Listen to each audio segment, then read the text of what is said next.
네, 시청자 여러분, 화요일 저녁에 똑똑해지는 시간입니다. 정치에 대한 눈을 그래도 매주 저희가 한 10m씩은 좀 넓혀드리고자 애를 쓰고 있습니다. 정치 생쇼로 여러분을 모셨습니다. 반갑습니다. 네, 자 함께 해주신 분 두 분 또 소개합니다. 우리 휴먼앤데이터 이은영 소장님 어서 오세요. 네, 안녕하세요. 반갑습니다. 자 그리고 우리 대구 가톨릭대 프란체스코 학부 박진영 특임 교수님 어서 오십시오. 안녕하세요, 박진영입니다. 저희가 다 오늘부터 마스크를 벗었습니다. 세 명이 합의 6차 접종을 했습니다. 예, 6차 접종을 했어요. 다 끝났습니다. 저희는 코로나 끝났어요. 심지어 저는 한번 갔다 왔습니다. 생활치료센터. 네. 확실하게 항체가 생겼겠네요. 아, 그럼요. 네. 이제 뭐 코로나가 단체로 달려들어도 저는 끄떡없습니다. 자, 코로나로부터 벗어났습니다. 여러분들도 빨리 맞으시고 얀센 맞으신 분들은 이게 저 금방 또 면역이 소진된다고 하는 거군요. 그 예. 부스터샷 바로 해준다고 하더라고요. 네, 말씀 그렇습니다. 맞습니다. 저는 화이자 2번 맞았습니다. 화이자. 네. 그렇습니까? 화이자. 저도 화이자. 아, 화이자 저도. 정말 약효가 대단합니다. 10월 1일 날 2차 접종이 끝났기 때문에 저는 2주도 끝났고 아주 그래요. 화이자는 게다가 또 비아그라로 또 우리 국민 약품 업체 아니겠습니까? 국민제약사 화이자. 자, 그래요. 그럼 다 화이자? 네. 네, 우리 화이자 6차 접종을 완료했습니다. 화이팅! 자, 정치 생쇼. 어제 그 대장동 국감이 있었습니다. 거의 뭐 이재명 대통령 인사청문회에 준하는 그런 국정감사였는데 정말 무딘 창끝 견고한 방패 이렇게 요약할 수 있을 것 같은데 이 여파가 어떠한지 이것도 오늘 짚어보고요. 또 최재형이 홍준표 편으로 또 주호영은 윤석열 편으로 국민의힘 경선 캠프 세분리기 흐름도 한번 살펴보도록 하겠습니다. 자, 먼저 전체 대선 여론조사 추이를 한번 좀 짚어봤으면 좋겠는데 일단 뭐 국정감사 이후의 여론조사는 아직 나온 게 없어요. 없어요. 네. 네. 지금 현재 10월 10일 날 민주당 후보가 선출된 이후에 이 판이 아직 정리가 안 된 상황이에요. 굉장히 좀 유동성이 가장 큰 판이고 이낙연 후보가 그래도 거의 40% 가까이 득표를 했거든요. 네, 그러다 네. 보니까 사이즈가 굉장히 큽니다. 근데 이게 아직 다 이재명 후보 쪽으로 오질 않아서 지금 여론조사 결과를 보면은 이제 양자 대결 중심으로 지금 조사회사들이 다 문항들을 바꿨는데 아직은 오차 범위 이내에서 이재명 후보가 완전히 이렇게 그 컨벤션 효과를 가져가는 그런 흐름의 수치들을 지금 보이지 못하고 있어요. 그래서 일단은 저희가 볼 때는 지금 이 상황이면은 이게 좀 일단 판정회가 먼저 좀 끝나야 될 것 아, 같습니다. 그렇지. 예. 네. 그리고 지금 부동층도 상당히 많아요. 양자 대결에서 거의 한 25, 6% 이상이 부동층으로 나타나고 있기 때문에 이제 요 대장동 국감 끝나고 그다음에 후보로서 이제 도지사직 사퇴하고 저쪽에 후보가 확정되는 요 후반부쯤에 가서 이제 좀 여론의 흐름이 좀 이제 안정화될 이후부터 좀 흐름을 봐야 될 것 같다는 생각이 들어요. 아니 뭐 사실은 우리 이제 이재명 지사 같은 경우에 경기도지사 경선 때도 그랬습니다만은 상대 캠프가 승복하든 승복하지 않든 뭐 본인이 스스로 다 개척해 나갔습니다. 그렇죠. 네, 그래서 네. 결국엔 뭐 경기도지사도 아주 거뜬히 50% 훌쩍 넘겨서 당선이 됐고요. 이런 거 보면은 뭐 사실 경선에서 졌는데 손 안 들어주고 마음속으로는 꿍한 사람들 있죠. 이런 사람들은 아마 스스로 아이고 내가 왜 그때 실기를 했나 하는 그런 안타까움을 표할 날이 올 겁니다. 이재명이 누가 도움을 줬습니까? 지 혼자 올라왔어요. 그렇죠. 여기까지. 네, 지 혼자 올라온 거예요. 네. 그러니까 내 도움 없이는 안 될 걸. 이런 정말 말도 안 되는 터무니없는 생각으로 계속 저 뻗어다가는 자기만 손해다 이런 말씀을 드리고 싶습니다. 저는 뭐 요즘에 어떤 이야기를 들었는데 어떤 분이에요. 누구라고 얘기하지 않겠습니다. 분명히 이제 뭐 손을 들어주고 승복을 하고 또 이렇게 축하도 해주고 밀어주고 그래야 되는데 기본소득에 대해서 자기는 절대 동의할 수 없다. 그러더니 대장동 게이트가 뭐 국힘 게이트다. 나 동의하지 않는다. 나는 이건 이재명 게이트라고 생각한다. 네. 라는 식으로 얘기하는 사람이 있다는 거예요. 진중권이요? 아니 진중권이가 승복할 일은 없죠. 아, 그렇습니다. 내부에서. 진중권이가 뭐 경선에 나온 건 아니니까. 네. 예. 근데 누구라고 얘기 안 했습니다. 누구라고 얘기 안 했어요. 네, 제가. 안 하셨어요. 네. 예. 사석에서 그런 얘기를 했다는 이야기를 제가 들었습니다. 저는 이 여론조사 문제는 이렇게 봅니다. 음. 언론의 해석에 따라서 지금 움직이고 있다. 네. 그런 측면이 있다고 보거든요. 그게 뭐냐면은 대장동 이건이 여론조사 영향을 제가 보기엔 미치지 않았어요. 아직은 못 지난주에도 제가 말씀을 드렸지만은 3차 슈퍼위크에서 뜻밖의 지지율이 적게 나온 것, 그 다음에 이낙연 후보가 빨리 승복해서 경선을 마무리해주지 않은 것, 이것의 영향인데 언론이 대장동으로 포장을 해버린 거예요. 그렇지. 저는 이걸 이제 깨야 된다고 생각하는데 그게 어제 한번 깨졌어요. 깨졌으면은 역으로 뭘 깨야 되냐면은 이낙연 후보의 승복 이걸 만들어내야 됩니다. 근데 이걸 만들어내는 방식도 저는 똑같이 언론의 해석으로 가야지 실제로 솔직히 말씀드려서 이낙연 후보라든가 그 지지했던 사람들의 속마음이 완전히 돌아섰다 이렇게 만들 수 없어요. 그렇죠. 불가능한 일입니다. 네. 그래서 정치에서는 언론을 통한 쇼잉이라는 게 필요하기 때문에 언론의 해석을 만들어내는 노력들을 저는 할 필요가 있다 이런 생각이 들고요. 그 부분에 있어서는 저 극우적 언론 빼고는 한번 후보가 내일이죠. 내일 국정감사가 끝난 다음에 언론사 데스크들이라는 이런 사람들 한번 만나는 그렇죠. 것도 방법이에요. 맞아요. 보통 네. 후보 되면은 보통 이제 했어요. 그런 일, 언론사 방문을 해서 이제 사주들도 만나고 하는데 맞아요. 네. 여기에서 경선 와중에 개입했던 극우 언론이 있단 말이에요. 여기는 빼더라도 보편적으로 중도적이거나 하다못해 그렇더라도 극단적이지 않은 언론까지는 한번 만나는 것도 저는 방법이 아닌가 그런 생각이 듭니다. 땡땡일보 아웃할 때 그 땡땡일보 빼고는 다 대체로 부르자. 그렇죠. 네. 그 필요가 하고요. 지난주에 나왔던 여론조사 가운데 이제 그 이낙연 지지층이 40%가 윤석열 지지한다. 이 이제 오마이뉴스와 리얼미터 조사가 있었고 또 그 이후에 나온 게 이제 호남 쪽에서 윤석열이나 홍준표로 대거 지지 이동했다. 이런 기사들이 사실 또 다시 한번 여론에 영향을 줄 수가 있거든요. 그러니까 앞으로의 여론은 그냥 단순한 숫자도 중요하겠지만 그 숫자를 어떻게 해석할 거냐. 잘못된 어떤 분석 툴을 가지고 해석을 해갖고 기사화가 되면 이게 또 여론에 영향을 줄 수가 있거든요. 그래서 상당히 해석의 영역이 중요해지고 지금 말씀하신 것처럼 이 언론의 보도가 어떤 관점이냐 이것도 굉장히 중요합니다. 이게 우리 정치 이론 중에 게임 이론 중에 침묵의 나선형 그렇죠. 이론이라는 게 있어요. 그렇죠. 이게 네. 뭐냐면은 나는 속으로 그렇게 생각하지 않는데 여론이 자꾸 그렇게 흐르니까 내가 말을 못하는 거죠. 이 상황이 되면 우리 지지자들이 말을 할 수 있는 상황을 만들어줘야 되거든요. 그렇지. 이건 네. 뭐냐면은 결국은 우호적인 언론을 동원하는 것도 좋은 방법이에요. 그렇죠. 네. 자, 광고하겠습니다. 자, 얌테이블입니다, 여러분. 아유, 활꽃게. 지난번 저희가 한번 활꽃게를 진짜 가져왔어요. 아, 근데 이 꽃게도 앞을 잡으면 큰일 납니다. 그래요? 바로 그냥 이에 들어와요. 뒤로 잡아야 돼, 뒤. 눈이 이제 뒤는 없으니까 저 꽃게 암놈, 순놈 구별 정도는 할 줄 아시죠? 못합니다. 순놈은 여기 이렇게 이 배가 삼각형이고 암놈은 약간 둥글게 돼 있어요. 아, 예. 아니, 순놈 암놈이 그렇게 구분됩니까? 네, 뒤집으면 그렇게 구면 됩니다. 그래요? 몰랐어요. 배 부분이. 왜 걔는 그렇게 구분을 합니까? 그 암놈은 알이 차 있거든. 알은 안 보이니까. 네, 알은 안에 있으니까. 그렇죠. 순놈도 알이 안에 있습니다. 예? 순놈도 알이 있어요. 알이 없는데? 아니, 이제 꽃게는? 포유류 같은 경우. 이거 저기 찔 때도 뒤집어서 쪄야 되는 건 아시죠? 몰랐어요. 그래요? 아유, 형님 많은 걸 아시네. 대게나 게 종류는 뒤집어서 쪄야지. 게 전문가시네. 아니 그런 아니 저는 이제 게을러서 이렇게 뜯어먹고는 싫어하는데 그렇지. 뜯어먹는 게 너무 귀찮아요. 아, 근데 너무 맛있잖아요, 게. 옆에서 예. 누가 이제 해주면 발라주면 모르겠지만 국물이 우러나오면 맛있는데 네. 아유, 굳이 뜯어가지고 뭐 잘라가지고 뽑아가지고 아유, 귀찮아요. 근데 워낙 맛있으니까 특히 이게 있지 않습니까? 속 편해가지고 게딱지. 김치 좀 쏙쏙 그렇지. 썰어가지고 참기름 좀 넣고.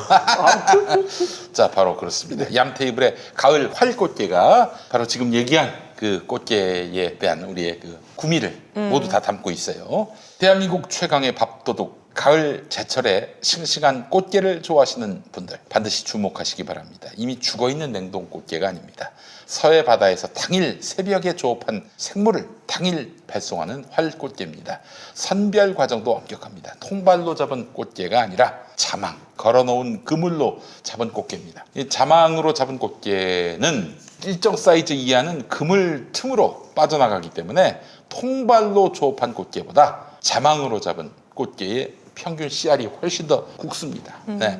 꽃게의 맛이 정점에 이르는 가을, 얌테이블의 100% 국내산 가을 활꽃게를 압도적 가격에 만나보시기 바랍니다. 물고기도 뭐 사시사철 맛이 같지 않아요. 그렇죠. 여름에 전어를 잡으면은 비리기만 하고 때가리 없어요. 그렇구나. 가을에 좀 이렇게 기름기가 있을 때 그때 이제 구워 먹어야 진짜 맛있는 건데 마찬가지로 지금 꽃게를 먹을 때입니다. 자, 꽃게 맛이 정점에 이르는 가을, 얌테이블의 100% 국내산 가을 활꽃게를 압도적 최저가에 만나보시기 바랍니다. 10월 21일 목요일 낮 1시까지 진행되는 특가 이벤트입니다. 며칠 안 남았어요. 파격 특가 이벤트에 전 상품 배송비 무료입니다. 시간이 얼마 남지 않았어요. 제철 활꽃게를 가장 맛있게 가장 저렴하게 만날 수 있는 기회를 김용민닷컴에서 만나보시기 바라겠습니다. 가을 활꽃게 빙장 빙장은 이제 얼음 포장으로 보내는 건데 1kg 15,900원, 빙장 2kg 24,900원, 빙장 3kg 33,900원입니다. 자, 그리고 톱밥 포장입니다. 톱밥 포장은 되게 이제 꽃게가 살아있을 가능성인데요. 네.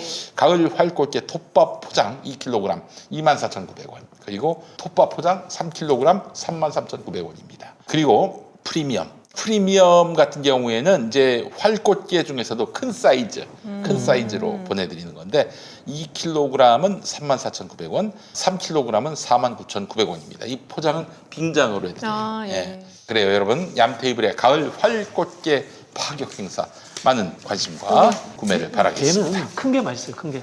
게는 그래요. 큰 게 맛있다고 합니다. 저는 예전에 그 대게배, 예. 대게를 잡으러 나가는 배에 가서 따라가서 이제 거기서 바로 같이 먹고 뭐 이렇게 해봤는데 큰 게 잡자마자 맛있어요. 먹는 건 어떻습니까, 맛이? 맛있을 것 같아요. 그 회로 먹는 거죠, 그냥. 그렇죠, 그렇지. 그렇죠. 딱 그 제일 맛있는 거는 회하고 라면에 넣어 먹는 그렇지. 그래요. 사실 수조에 있는 활어보다도 사실 바닷가에서 바로 잡은 물고기가 훨씬 맛있죠. 자, 여러분, 배 위에서 먹는 거 말고 가장 맛있는 거는 바로 김용민 닭 얌테이블에 이런 어류들입니다. 여러분, 많은 관심 바라겠습니다. 하늘의 큰 뜻과 사랑 가득한 전 세상의 꿈이 여기에 있네. 서로가 서로의 희망과 빛이 되어 우리의 꿈을 이루자. 우리는 자랑스런 눈봄의 길을 따라 당당하게 가는 이 땅의 주인들, 즐겁게 배우고 배워서 남을 주는 눈봄 학교 만만세. 하늘의 큰 뜻과 사랑 가득한 참 세상의 꿈이 여기에 있네. 서로가 서로 이제 국정감사 얘기 곧 하겠지만은 국정감사 얘기는 우리 지지자들에게 굉장히 힘을 줬던 그렇죠. 예. 그렇죠. 네. 지지하는 것에 대한 어떤 자긍심을 줬던 그런 사건이었다고 생각을 합니다만은 예전에 이제 우리 이제 김대중 대통령 뭐 그다음에 YS일 때는 골목 정치라 그랬거든요. 그렇지. 요즘은 그 골목이 어딘가 하면은 SNS예요. 그럼요. 예. SNS에 지지자들이 지지를 자신 있게 밝힐 수 있는 그런 상황을 지금 만들어줄 필요가 있습니다. 네. 아유, 보세요. 이재명의 그 개인적인 결단으로 국정감사 그렇죠. 들어간 거 아닙니까? 네. 그래서 거기 가가지고 정말 판판이 깨버리고 이거 진짜 자기 혼자 여기까지 왔어요. 진짜 그렇게밖에 볼 수가 없는 거고요. 자, 일단 뭐 대장동 이전의 여론조사 결과를 보면은 컨벤션 효과라는 건 전혀 없었다. 네. 이렇게 봐야 되는 것이고 거기엔 또 우리 이낙연 전 후보께서 좀 상당히 큰 역할을 하셨다.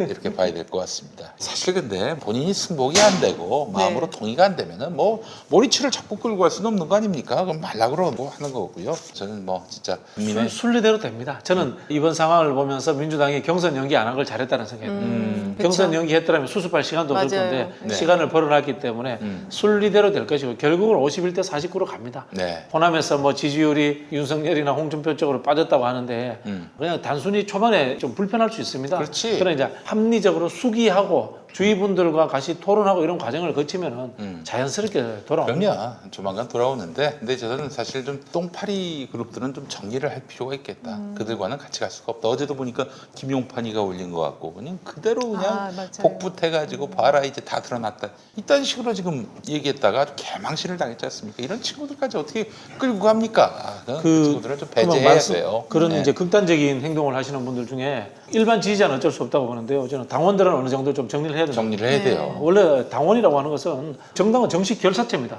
정치 결사체이기 때문에 결정된 일에 승복하고 같이 행동을 해야 할 의무가 있습니다. 그런 부분들은 저는 적절한 조치를 취할 필요가 있다 이런 생각이 들고요.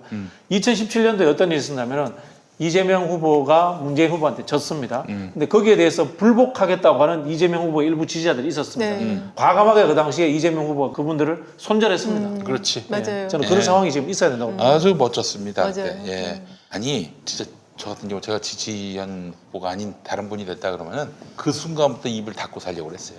네.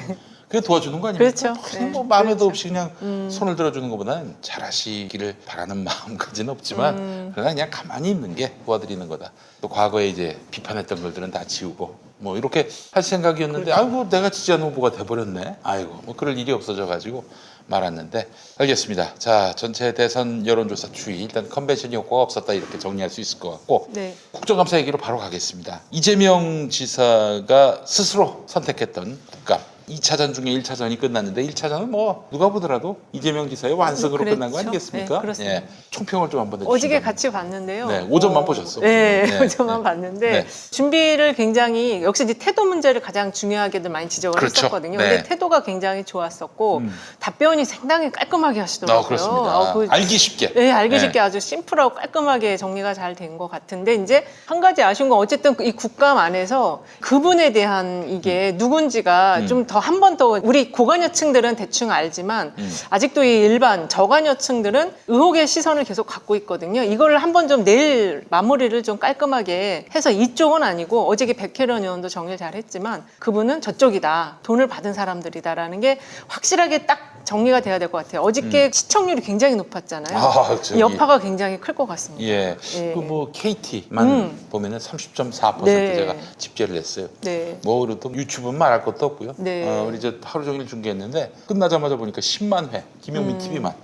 MBC는 80만 회였나 100만 회였나 막 왜 이렇게 그랬어요. MBC로 많이 왔어요? 네? 동접도 거의 6만이었어요, MBC가. MBC가 이제 뭐 사실은 뭐 똑같은 화면인데. 그러니까요. 근데 김용민은 게다가 또 해설까지, 그렇죠. 웃음까지, 맞아요. 리액션까지 담당을 했는데. 네. 아, 참. 그럼 저도 금방 말씀하신 부분인데요. 내일 앞두고 내일 하든지 분명히 실명 거명돼야 됩니다. 네. 실명 거명돼야 되고요. 국정감사에서 뭐 참 표현이 그렇습니다만은 이 김용판이라는 사람은 면책특권 뒤에서 말도 안 되는 짓거리도 하는데 우리는 최소한의 왜 이름 거명하는 것들도 왜 두려워하는지 어제 그 백혜련 의원이 아주 잘했어요. 네. 잘했고 일부 이름이 나왔는데 저는 백혜련 의원이 이야기했던 분들 중에 지금 거의 증언에 의해서 증거로 채택될 만한 가능성이 있는 분들에 대해서 그분들에 대해서 민주당에서 빨리 구속하라 이야기해야 돼요. 전국에 구속하라고 플랜카드 붙여야 돼요. 네. 그렇지. 그러네요. 이거 좀 좋네요. 좋네요. 예. 좋습니다. 전국에 플랜카드 네. 붙여야 됩니다. 왜 맞아요. 박영수 특검 이런 걸 수사 안 합니까? 수사 왜 맞아요. 안 합니까? 네, 맞아요. 거기를 수사를 안 하더라고요. 곽상도 씨는 왜 수사 안 합니까? 그렇죠. 수사해야죠. 그렇죠. 빨리 저는 수사해야 된다고 생각을 하고 검찰이 빨리 액션을 취할 수 있도록 압박을 하고 이런 것들을 저는 끊임없이 해야 된다. 그거를 그리고 여론을 뒤집어야 된다. 그렇습니다. 지금 플래카드 그거 굉장히 곧 할 것 같은데요. 플래카드. 아니 그 네. 플랜카드 문구도 어제 이재명 후보가 정해줬습니다. 네, 맞아요. 돈 받은 놈이 주범이다. 네, 네. 근데 이제 제가 조금 좀 제목 달기로 네. 장사하는 사람 중에 하나인데 네. 사람 이름이 들어가야 돼요. 그렇죠. 플래카드에 사람이 아, 들어야죠. 확실하게. 받은 사람 있고로 이것도 참 좋은데 네. 그 이제 사실은 이재명 지사가 국감 현장에서 대놓고 사람 이름을 넣을 수는 없으니까 그렇죠. 정의는 그 피한 이야기 건데. 못하죠. 예, 근데 국회의원들은 할 수 있죠. 예. 백혜련 의원은 어제 판넬에서 딱 집어서 네, 이야기했잖아요. 근데 맞아요. 너무 많았어. 네, 네. 한 그 사람으로 중에서 좀 지목을. 한두 명으로 딱 지목을 네. 해가지고 그래야지 애들이 오줌을 지릴 거 아니겠어요. 그렇죠. 오줌을 지리게 하는 목표가 있는 겁니다. 그래요. 정말 아주 대단한 그런 싸움이었다라고 볼 수 있을 것 같은데 확실히 그 컨벤션 효과는 없었지만은 이번 국감이 100억짜리 홍보 효과가 있었다라는 얘기를 박시영 형님이 얘기했어요. 네, 네. 예.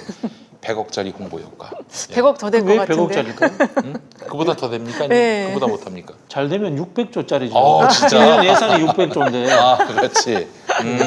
그래요. 역시 우리 박 사장님 통이 작아. 예. 그래요. 박 사장님 파이팅. 예.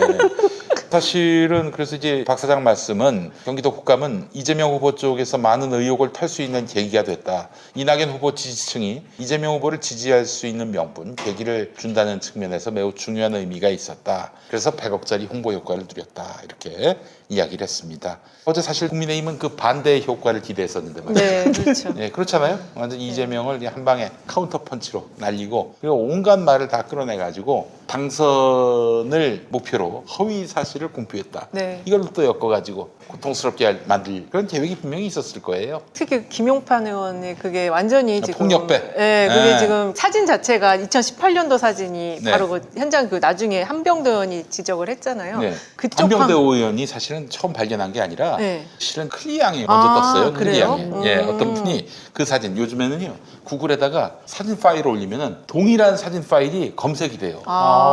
이야. 그러니까 그 사진을 딱 찍어가지고 올렸더니 네네. 그 연관 사진 비슷한 아. 사진이 딱 나왔는데 봤더니 그 사람 사진이었던 거예요. 그 렌터카에서 그러니까 돈 번 그렇지. 그때 그 시기 사진. 또 그래서 사실은 이렇게 얘기할 수도 있는 거 아니에요. 그 이제 돈 뭉탱이 돈을 네. 사실은 이재명한테 시장 시절에 줬다는 거 아니에요? 네네네. 근데 이제 시기가 안 보니까 맞았어요. 그 사람이 이 사진 올린 때는 2018년 11월 경기도지사가 돼 있을 때 성남시장 아닐 때 올렸단 말이에요. 그래서 이제 아마 이런 논리도 나왔던가 봐요. 2014년에 찍어놓고 아. 2018년에 올렸을 것이다. 그런데 여기 보니까 이 뭉탱이 사진만 있는 게 아니라 네. 명함이 있었어요. 명함도 명함. 있었는데 명함 보면은 이 신흥역 성남 신흥역 3번 출구에 롯데이 스카이 라운지라고 있었나 봐요. 네. 이게 2018년에 만들어진 거야.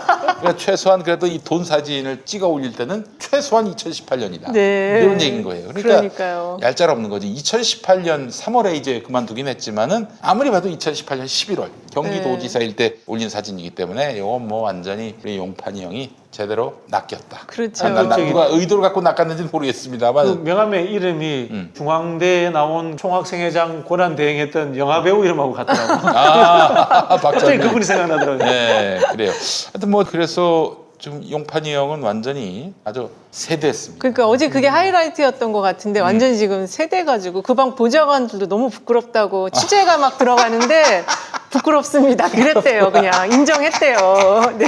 이게 보니까 서울신문 송현석 기자가 얘기했는데 네. 이런 아주 특종급 정말 엄청난 그렇죠. 엄청난 이야기거리는 사실 당의 공유가 돼야 하는데 보안을 유지했다는 거야. 우리 저 용판이 형이. 네. 그렇다 독박 썼네 완전히. 뭐라고 하죠? 하이리스크 뭐라고 하죠? 하이리스크 하이리턴. 아니 저기 숨어서 혼자 먹다가 체한 거죠. 맛있는 거라고 혼자 먹다가 체한 거지. 그런 거네요. 먹고 보니 썩은 음식이었어. 썩은 음식을 먹었네요. 그랬더니 자기는 뭐 무슨 변호사가 준 대로 했다고. 그 변호사 보니까 김부산 변호사래. 아니 저는 그 변호사 아는 분이거든요. 아, 그래요? 예, 그 성남에서 이재명 후보하고 아마 경쟁을 했을 겁니다. 아 선거 때요? 예, 예, 그런 사람이에요. 아 어제 역시 그 썩은 사과를 먹었네요. 완전히. 썩은 사과를 먹은 거예요. 아니, 네. 사실 어제 그걸 보면서 느낀 건 뭐냐면 김부선을 언급하고 녹취를 틀어주고 했던 거 아니에요. 네. 이거 보면서 야 얘네들이 진짜 카드가 없구나. 그렇습니다. 뭐 네. 이렇다 할 뭔가 공격거리가 없구나라는 걸 난 거기서 확인할 수가 있었어요. 네, 맞아요. 김부선은 썩은 동아줄 아닙니까? 그러니까요. 이게 진짜 김부선도 좀 대처가 필요한 것 같아요. 이제 좀 그만 좀 하라고. 근데 이미 허언증 환자화 되어 있기 때문에. 근데 좀 너무 심해요. 아마 캠프에서 하는 네. 것보다는 네. 주위의 지지자들이 좀 조치를 해주시면 좋겠네요. 네. 어떻게? 방법이 있나? 거기 집 앞에 플래카드 들고 가야 되는 건가요? 네, 이거는 진짜 아닌 것 같아요. 예. 근데 하여튼 뭐 이제 국민들이 알 만큼 아실 텐데. 네. 예. 근데 진짜 이렇게 알 만큼 아시는 국민들이 많다면은 이런 카드 함부로 김부선 카드 꺼내들면은 너희들의 궁박한 처지를 스스로 인증하는 꼴이 됩니다.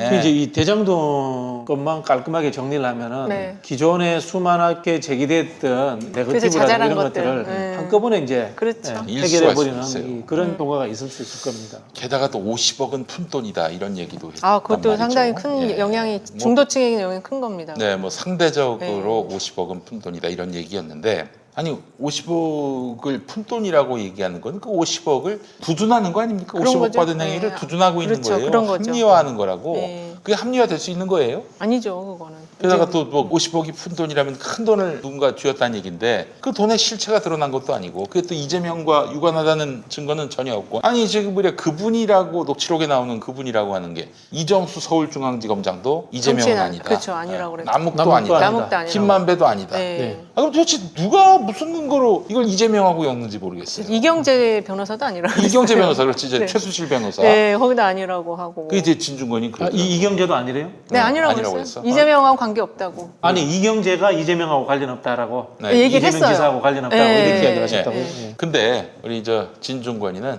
입을 다 맞춘 거 아니냐. 아, 너. 아니 음모론을 비난하던 인간이 말이죠. 네. 음모론을 제기한다면서 김어준 욕했던 인간이 본인이 지가 음모론을 음모론을 펼치고 하고 있어. 그분 말은 그냥 배설이라고 생각해야지. 그러니까 이제 나는 뭐 김부선이나 진중권이나 큰 차이가 없다고 봅니다만은 그런 인간들을 자꾸 이런 공론회장에 권위를 입혀가지고 세우는 이런 이 쓰레기 언론들 정말 참 치가 떨립니다. 이런 놈들 어떻게 망하게 할 수 있을까요? 망하게 했으면 좋겠어요, 정말. 근데 이게 유튜브라는 이제 이 시장 아까 골목이라고 얘기하셨는데 거기에 지금 이제 아마 저쪽도 상당히 강하게 지금 이번에 대응을 할 것 같아요. 어저께도 그 원희룡 후보하고 진중권하고 해설 방송 했잖아요. 그러니까 이쪽 진보 진영도 이제 그런 식의 입체적인 대응이 좀 필요하다 그런 생각이 좀 듭니다. 네. 근데 문희룡도 완패했다고 인정을 했어요. 네, 이 국감 자체 직접 잘못됐다. 해설을 네, 했는데. 맞아요. 네, 본인들도 인정을 했어요. 네, 그래요. 그 이제 그런 생각은 들어요. 지금 유튜버 SNS 세계가 좌우로 쫙 갈라진 건 사실이에요. 네, 쫙 갈라진 맞아요. 건 사실인데 이럴 때 좀 약간 중도적인 쪽으로 우리 편으로 땡긴다든가 이런 방법을 또 찾아보는 것도 방법이긴 그- 해요. 우리도 이제 우리 같이 이제 패널들도 있고 많은데 이제 그런 식으로 좀 더 이제 큰 스피커들이 좀 더 그렇죠. 이제 큰 들어와서 스피커들을 좀 들어와야 네, 와서 예, 얘기를 들어와야 많이 돼요. 해주셔야 네. 될 것 같아요. 지금 보수 유튜브는 굉장히 거의 태극기 수준으로 그렇죠. 쫙 빠져버린 거 아니에요. 그렇죠, 이제 그렇죠. 우리는 뭐 가짜 뉴스를 만든다거나 뭐 음모론을 만든다는 거 이런 건 없단 말이에요. 네. 그런데 이런 상황이면 이럴 때 더 좀 우리가 적극적인 확장 전략으로서 약간 중도적인 큰 스피커들을 영입해 오는 것도 필요한 것 방법이라는 생각이 들어요. 같아요. 예.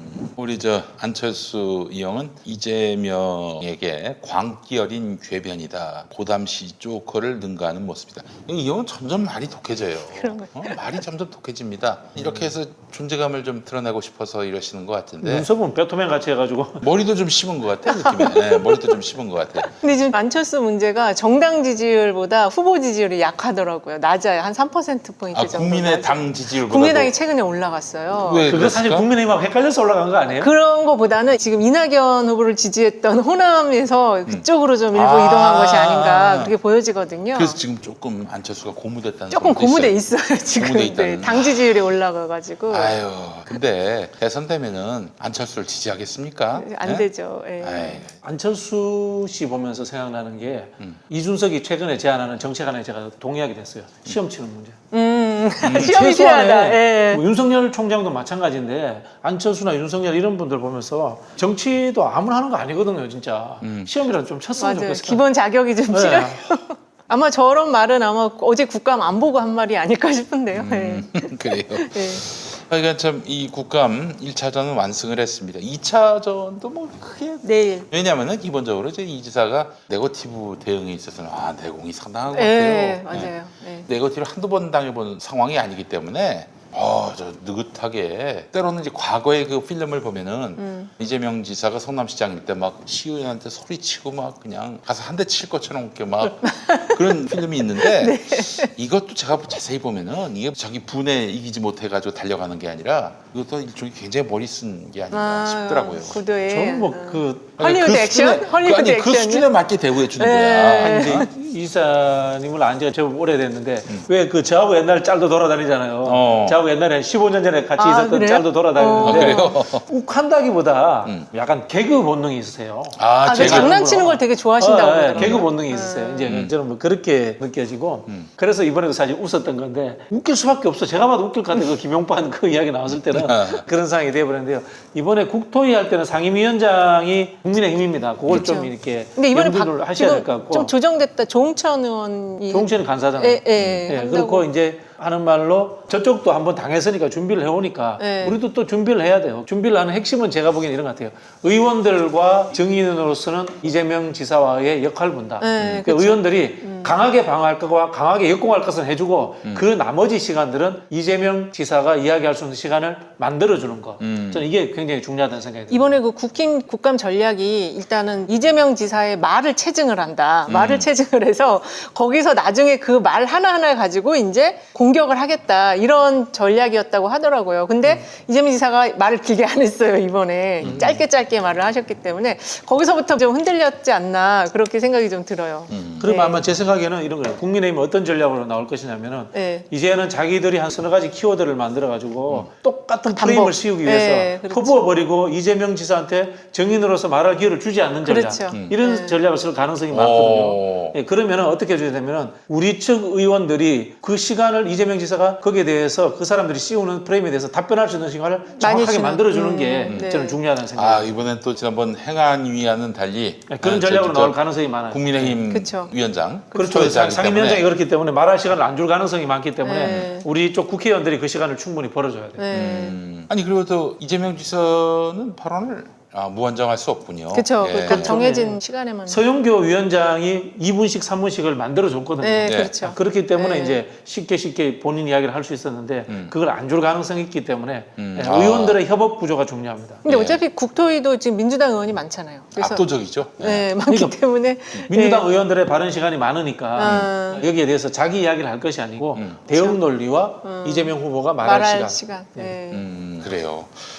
잘 짜겠죠, 뭐. 잘 짜겠죠. 그리고 기본적으로 뭐 이재명 지사가 이제 마타도에 대응하는 내공이 상당한 것도 있지만 기본적으로 제가 판단하건대 진실의 편에 서 있기 때문에 맞습니다. 당당할 수밖에 없어요. 네, 힘이 있죠. 말에. 저쪽은 억지로 그냥 어떻게든 엮어보려고 애를 쓰다 보니까 뭐 그냥 김부선이 나오고 뭐 조폭이 50억이 나오고. 푼돈이라느니 뭐 이딴 개소리가 나오고 그러는 거겠죠. 알겠습니다. 앞으로 그 대장동 이슈는 어떻게 두 번의 이런 국정감사를 통해서도 뭐 이렇다 할 뭔가가 나오지 않는다면은 뭐 그러면 당연히 사그라들지 않을까 하는 게 이제 우리의 기대인데.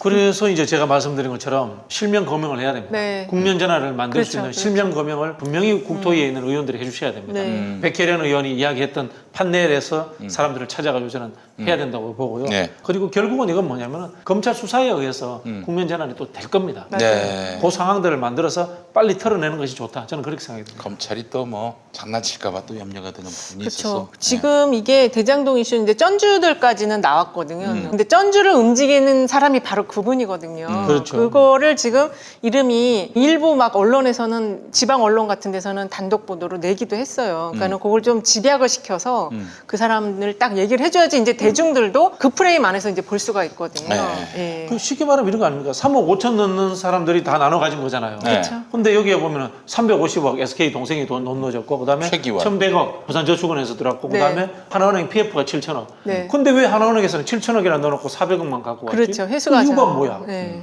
그리고 SK에서는 350억 거기도 회수가 안 시드머니를 넣어놓고 왜 회수 안 해?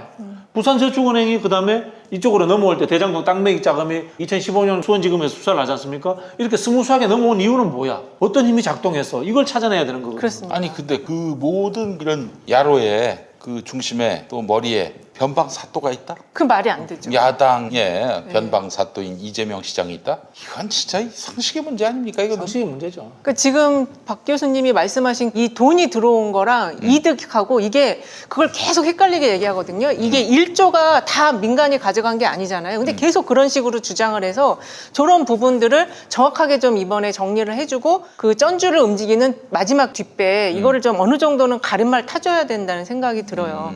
그게 아니면은 계속 이게 저관여층들은 헷갈릴 수가 있거든요. 그렇지. 우리 지금 이 방송 보시는 분들이 금방 제가 이야기했던 그 사건들을 추적하면서 검색해 보세요. 그러면 계속 몇 명의 동일 인물들이 반복돼서 나옵니다. 맞아요.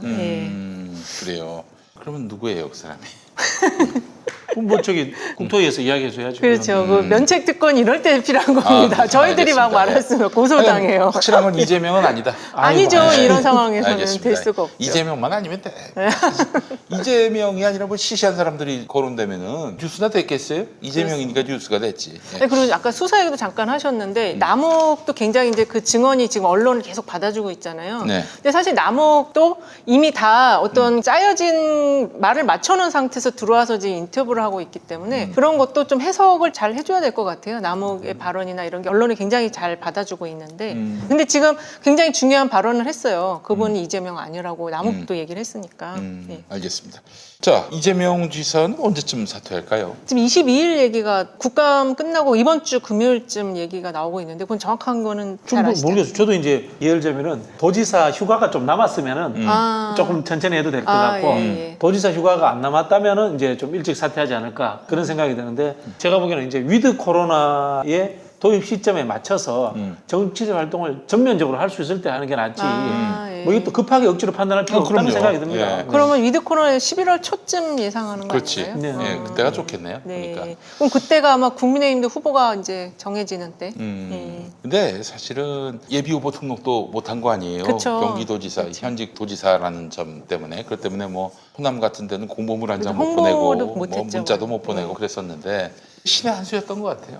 경기도지사 하면서 12%못 받은 분들 재난지원금 다 쏘겠다. 네. 경기도지사의 직함을 갖고 있었기 때문에 가능한 일 아니었습니까? 저는 뭐 이런 것 같아요. 이제 이낙연 후보 만날 거거든요. 만날 거고 문재인 대통령 만나고 그쵸. 난 이후에 하지 않을까 뭐 그런 생각이 듭니다. 사실 굉장히 중요한 모멘텀들이에요. 그 두 가지가. 예, 네. 그리고 그게 이제 원팀의 분위기를 잡는 거기 때문에 그거 끝난 다음에 이제 컨벤션을 좀 받아야 돼요. 사실은. 그러면 그 타이밍 괜찮을 것 같긴 하네요. 그렇죠.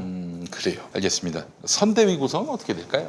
우리 아. 낙연이 형이 선대위원장 하셔야 되나? 그렇게 아무것도 해야죠. 해야죠. 예. 해야죠. 당연히 같이 해야죠. 경선 후보들은 다 해야 될 것 같고 네. 그다음에 이제 아마 지금 당에서 송영길 당대표께서 지금 이걸 잘 구성을 하시긴 하겠지만 외부 인사들에 대한 또 배려를 많이 해줘야 되거든요. 이게 제일 중요할 때 선대위 때 제일 중요한 건 이제 새롭게 등장하는 이 얼굴 여기에 언론이 또 많은 관심을 그렇죠. 가지니까 요거를 잘 배려를 해서 이재명 지사와 그동안 조력을 했던 잘 알려지진 않은 인물들 이런 인물들 잘 좀 부각이 돼야 될 것 같아요. 선대위에 신선한 인물들을 이제 라인업을 쫙 해놓고 그렇죠. 언제 어떻게 배치할 것이라는 계획을 가진 다음에 선대위 출범시켜야 그렇죠, 돼요. 그렇죠. 그렇게 보여지고요. 네. 흔히 하는 정치권 사람들만의 용광로 선대위라는 것은 플러스 알파가 없어요. 맞아요. 그래서 저는 무슨 감동이 있겠어요. 그러니까 이게 흔히 하는 정치권이라는 곳은 뭐 하나의 플랫폼처럼 생각이 들고 수많은 다양한 이익단체들, 이익계층들 또 이 새로운 미래 세력들이 들어올 수 있는 공간을 그렇죠. 저는 열어줘야 된다고 봅니다. 단 하나 제가 말씀드리고 싶은 이겁니다. 과거에 했던 명망과 영입 시기에 이 선대위의 한계를 넘어서야 됩니다. 세력이 들어와야 됩니다. 세력. 한노총이 들어왔듯이 뭐 전국 농민의 연합회가 들어왔듯이 아니면 뭐 현대자동차 노동조합이 들어오든지 아니면 뭐 극단적으로 예입니다. 그럴 일은 없겠지만 정경련이 들어오든지 어떤 이 세력 그룹이 들어온다는 느낌으로서 저는 만들어주는 것이 실제로 선거에 도움이 된다. 그 말씀 드리고 싶습니다. 이거 미국에서 하는 방식이에요. 그렇죠. 우리 원래 대통령제 국가에서는 이 국회의원들 중심으로서 선거를 짜지 않아요. 짜지 않고 다양한 이 발렌티어 조직으로서 짜는데 우리나라는 이상하게 국회의원들만으로 선대위를 짜는 경향이 있는데 이거 한번 저는 극복해 보실 것을 좀 제안을 드립니다. 그렇죠. 이게 그리고 이 모멘텀들이 있어요. 그 새로운 얼굴을 등장시키는 또 모멘텀들이 있거든요. 그러니까 선대위 구성 때가 제일 하이라이트 조명을 받는 때고, 그 다음에 이제 후보 되고 나서 다시 또 인선을 할 때 그 두 번의 타이밍이 있거든요. 그래서 그럴 때 외부 인사들 지금 말씀하신 것처럼 어떤 세력에 기반한 그런 세력들이 들어와야 되고, 특히 이제 또 젊은층 지금 캐스팅 보트를 쥐고 있는 그 MZ 세대라든지 그 다음에 이제 좀 이 민주당이 전통적으로 약한 분야가 경제 인사라든지 과학기술 인사라든지 이런 분들이 좀 이번에 얼굴을 좀 같이 좀 보여지면 상당히 도움이 되겠죠. 그럼 이런 부분도 한번 검토해 보십시오. 하라는 이야기는 아닌데 아이디어인데요. 내각제 국가에서는 선거를 할 때 어떻게 하면 섀도우 캐비넷을 짭니다. 예, 그렇지. 그렇죠. 이야기는 무슨 이야기냐면은 우리 보통 전통적으로 선대위 짜면은 조직 담당, 홍보 담당, 공보 담당 이렇게 짜잖아요. 이렇게 하는 게 아니고 지금 국회 상임위별 선대위 비슷하게 짜도 괜찮습니다. 그렇게 목지 분야 뭐 이런 식으로. 그렇죠. 그게 예. 왜 이러냐면요. 직능으로 통과를 사는 게 아니고요. 직능이라든가 이익단체가 평상시에 국회라든가 정치권에 가장 많이 오는 건 상임위별입니다. 네. 상임위가 정책만 하는 게 아니고 정책에 이익관계가 들어와 있기 때문에 거기에 조직도 따라와 있습니다. 보통 국회의원들이 이 상임위 구조를 어떻게 하냐면은 본인의 후원의 조직 비슷하게 활용하는 네, 경향이 있습니다. 그렇죠, 그렇죠. 이거 대통령 선거라든가 당에 토해낼 필요가 있다. 그런 측면에서는 상임위 단위의 직능 이익단체 네, 정책 조직과 이것이 조직이 같이 정책과 조직이 같이 가는 형태에 그렇죠, 한번 그렇죠. 고민해 보셨으면 좋겠어요. 그 직능이면 조직이 어마어마하게 많거든요. 그렇죠. 거기서 중요한 데들 포섭을 하는 게 굉장히 네. 중요하죠. 근데 그분들이 오는 이유가 뭐겠어요? 정책 민원을 해결해야 그렇죠. 되니까 네. 국회 상임위별로 오는 게 제일 편하거든요. 그렇습니다. 그분들은. 이게 다 표예요, 결국에는. 네. 그렇죠. 예. 한기총은 안 됩니다. 네, 한기총은 이 역반전의 매력. 제가 맡겠습니다. 온몸으로 맡겠습니다. 예. 그래요. 근데 이낙연 캠프의 공보단장, 전 국무총리실 비서실장한 정운현 네. 뭐 이 양반 포함해서 하여튼 이 양반 같은 경우에는 나라 망칠 이재명 운운하면서 승복 거부 분위기를 또 이렇게 조성하고 있단 말이죠. 이게 과연 개인의 일방적인 주장인 건지 싶기도 하고 어떻게 보세요? 그건 좀 철딱선이 없는 행동 아닌가 하는 생각이 드는데. 아직은 이제 아니 이분이 이게 이낙연 전 후보를 연맥이는 거 아닙니까 한마디로? 그렇게 되는 거죠. 그런 네. 측면이 있죠. 이분이 일단 당원인지 아닌지 제가 확인을 해봐야 될 것 같다는 생각이 들고요. 뭐 개인이 그럴 수 있습니다. 승복하기 싫으면 안 해도 돼요. 안 해도 되는데 첫 번째 이제 이분이 당인인지 아닌지 거기에 대한 확인이 돼야 되고 두 번째는 현재 이낙연 후보와의 관계에 대해서도 저는 확인을 해야 된다라는 생각이 듭니다. 이게 말씀하신 것처럼 아직도 관계가 있는데 이렇게 하면 이낙연 후보한테 굉장히 정치적으로 부담을 지우는 겁니다. 네. 그리고 이게 정운현 이분은 상당히 이낙연 후보님하고는 오랜 인적 관계가 있는 분으로는 알려져 있는데 지금 말씀하신 그런 부분도 좀 확인해 볼 필요가 있고, 그리고 이게 지금 또 약간 이제 그런 얘기들도 있어요. 이게 이낙연 후보께서 12월까지 아마 기다리실 거다. 후보 교체론 같은 거를. 아, 그래요? 그런 얘기들이 또 이렇게 지지자들 사이에서 아직도 이렇게 도는 게 있더라고요. 여전히 미련이 있으시구나. 그러니까 네. 그런 차원이라면은 이러면은 안 될 것 같고, 그런 게 아니고 아무래도 아직 그 지지자들도 한번 분풀이를 한번 좀 할 필요는 있잖아요. 그런 차원에서 한번 세게 한번 얘기하고 그다음에 야 이제 우리 좀 마음을 이제 다듬자 이런 차원이라면 조금 시간에 여유를 드릴 필요는 있고 이런 생각이 들어요. 아니 뭐 1000만 분의 1, 100만 분의 1의 사건일 수 있지만은 그럴 플랜 B의 가능성이 있더라도 더 승복하는 모습을 보여줘야지. 그렇죠, 그렇지. 그렇죠. 그때를 네. 대비해서라도. 맞아요. 설득이 되고 동의가 되죠. 아, 참. 이거 똥파리 나는 짓을 이렇게 하시면 어떡하나. 아이고 참 안타깝습니다. 용디의 새로운 도전 썬데이 용 8090 세대를 위한 라떼 월드를 열다 썬데이 용 사건과 실화 화제의 인물 음악과 영화 모든 장르를 총망라한 썬데이 용 9월 5일 팟빵에서 공개됩니다. 썬데이 용 아이고 이거 구독해달라는 말을 깜빡했네. 썬데이 영민 구독 썬데이 구독 부탁드립니다. 아니 근데 지금 이재명이 민주당 대선 후보가 되길 바라지 않는 사람들이 뭐 비단 이낙연 후보 캠프만이었겠습니까? 제가 알고 있기로는 이런저런 유력한 인사들 내각에도 혹시 있는 게 아닌가 싶은 생각이 드는데 어떻습니까? 지금 당내 기류가 야 이제는 우리 이재명으로 뭉쳐야지 이런 분위기에 동의하지 않는 사람도 분명히 있을 것 같아요. 뭐 아직까지 동의하기 쉽지 않은 분들도 있다는 생각이 들어요. 지금 목사님이니까 잘 아시겠지만 최초의 살인이 형제에 의한 살인 아닙니까? 그렇지. 우리 모두 카인의 후예지 않습니까? 그렇지. 옆에 있는 사람하고 갈등이 제일 심합니다. 근데 그걸 이제 넘어서도록 해야죠. 아니, 근데 넘어서도록. 뭐 지난 정부 또 지지난 정부에서 뭐 요지까지 갔던 어떤 분 같은 경우에는 제가 봤을 때는 뭐 지금 현재 승복 같은 건 안 하고 이재명은 도저히 인정할 수 없다 이러면서 계속 딴죽을 걸고 있는 걸로 알고 있는데 이런 분들은 어떻게 해야 됩니까? 이런 분들이 행여 내각에 있다면 어떨까 하는 그런 걱정도 있습니다. 근데 이게 어쨌든 지금 이재명 후보라는 인물이 민주당 안에서는 비주류가 지금 주류가 된 상황이 이제 그 마치 일어난 노무현 거거든요. 대통령이 똑같아요. 후보가 네. 이제 지금 대선 후보가 된 거 아니에요? 네, 경선 후보가. 그렇죠. 그때 이제 당내에 이런 기득권 세력들 방귀 좀 꼈던 인간들이 그렇죠. 막 그냥 계속 흔들기 나오고 특히 여론조사 지지율이 잘 뒷받침되지 않으니까 그렇습니다. 뭐 후보 네. 교체로 가야 된다. 네. 후보 교체 막 운운하다가 갑자기 탈당을 해가지고 왜 한나라당을 가죠?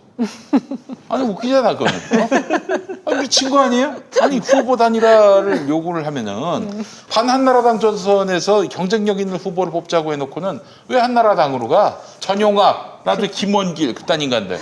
뭐야 도대체 그게? 그러니까 그게 그런 일은 없을 겁니다. 그렇죠. 그리고 그게 어쨌든 좀 시간이 필요한 과정인 것 같아요. 그리고 그거를 결국 만들어내는 거는 이 지지자들이 노무현 대통령 때도 마찬가지였고 그때도 후단협이 있었고 진짜 직전까지 선거 직전까지도 굉장히 흔들기가 당 안에 있었어요. 태엽도 많았고. 근데 결국 태엽을 좀 일도 안 해. 당무를 하는 데 있어서 좀 이렇게 적극성을 안 보이는 그런 문화가 그때 좀 있었어요. 그래서 이제 사실 네. 그때 지지자들이 폭발해가지고 그렇죠. 개혁국민정당 만들어가지고 그렇죠, 막 그랬죠. 어? 예. 근데 그 정도까지 이번에는 가지 않고 이 민주당 안에도 그런 경험에 의해서 그럼. 좀 쌓여진 그런 노하우들이 있기 때문에 거기까지는 안 갈 거라고 봅니다. 뭐 저보다 통계 더 잘 아시겠지만은 노무현 대통령보다는 조금 더 상황이 좋아요. 그렇죠. 훨씬 더 좋은 게 뭐냐면 노무현 대통령 그 당시에 지지율의 변동폭이 정말 엄청 컸어요. 컸죠. 그리고 또 바깥에도 후보가 있었어요. 네, 제3지대. 그렇죠. 예. 네, 그런 상황인데 지금은 바깥에 후보도 없을 뿐더러 다져진 지지도이기 때문에 이재명 후보의 지지도가 갑자기 뭐 10%대로 푹 떨어진 거나 이런 일은 존재할 수 없거든요. 그러니까 그런 사람들이 아까 말씀하신 그런 분들이 있다고 하더라도 상당히 그런 상황을 정무적 정치적으로 고려를 안 할 수가 없다. 예, 그렇다고 봐야죠. 난 혹시 이러는 거 아닌가 모르겠습니다. 야 이재명, 네가 뭔데 대선 후보야? 네가 그 엄청난 국책 사업 손댈 수 있을 것 같아? 마음은 이제 그러는 거고. 날 저기 뭐야 용광로 안에 집어넣으려면은 내가 구성권 아니면 당권을 나한테 줘. 어? 이럴 가능성이 있지 않을까? 은근히. 뭐 정치인들은 늘 그런 생각합니다. 그렇죠. 정치인들은 늘 그런 생각합니다. 권력을 정치인들은 분할하자. 네. 정치인들은 늘 자기가 가진 실력보다 더 많은 걸 생각을 합니다. 그렇지. 그게 정치인의 욕망입니다. 또 저기를 그렇죠. 과부장시키고 그렇죠. 가치를 터무니없이 그냥 뻥튀기 해요. 저도 농담 비슷하게 한국의 10대 지식인이다 이런 이야기 하지 않습니까? 제가 뭐 실제로 10대 지식인이 했습니까? 뭐 11등 정도 될 수 있지만 10등 안에 든다고 하는 거거든요. 에휴, 연병할 놈들 같이라고. 야 까불지 마. 어? 아이고 웃기지도 않아 가지고 그러는 순간 가평 잣되는 수가 있어요. 어? 조심해. 어? 개혁 시민들, 촛불 시민들도 아주 단단해졌어. 그렇죠. 어디 구식으로 정치하려고 그래. 가평 잣 뜨는 수가 있다. 조심해.